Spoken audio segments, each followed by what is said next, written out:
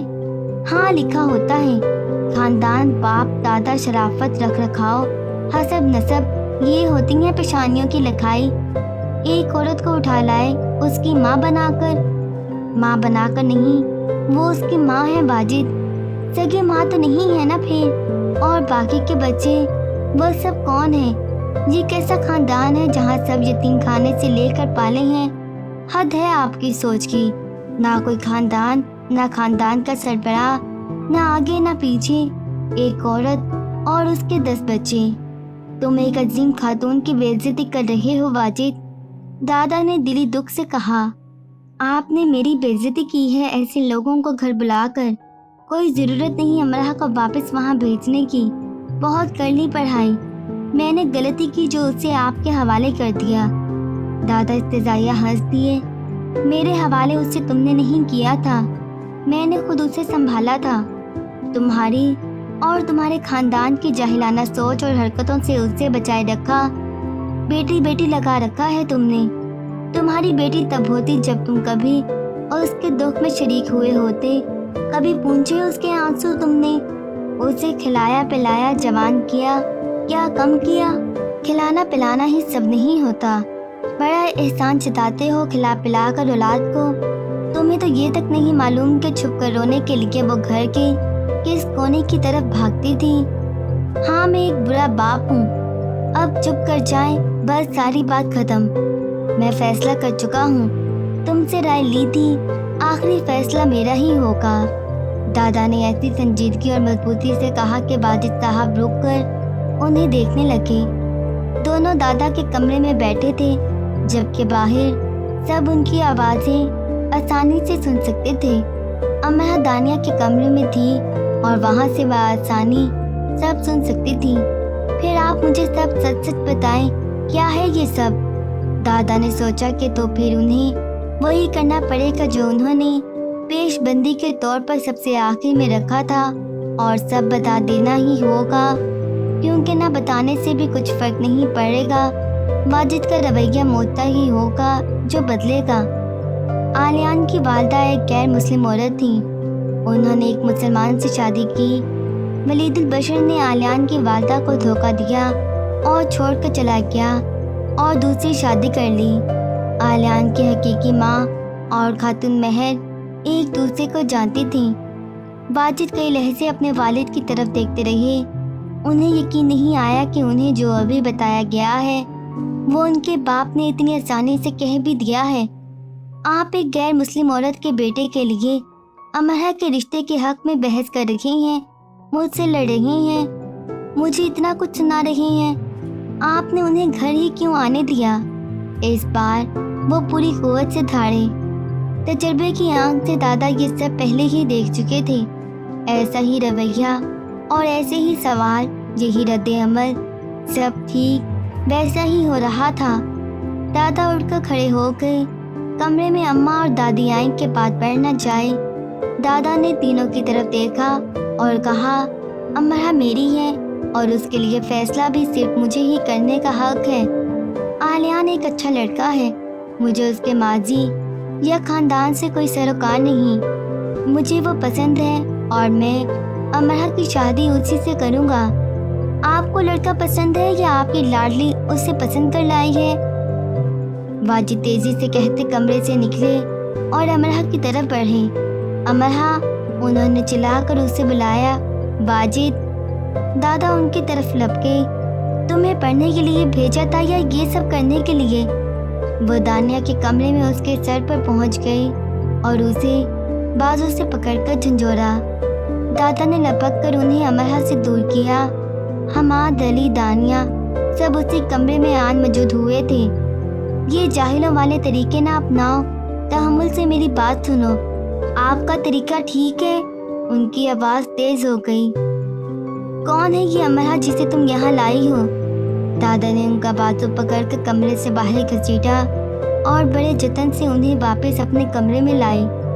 امرا کمرے میں رونے لگی۔ یہ اس کی خوشگمانی تھی کہ سب ٹھیک ہو جائے گا۔ ویڈیوز دیکھنے کے لیے ہمارے چینل کو سبسکرائب کریں اور بیل آئیکن پہ کلک کریں۔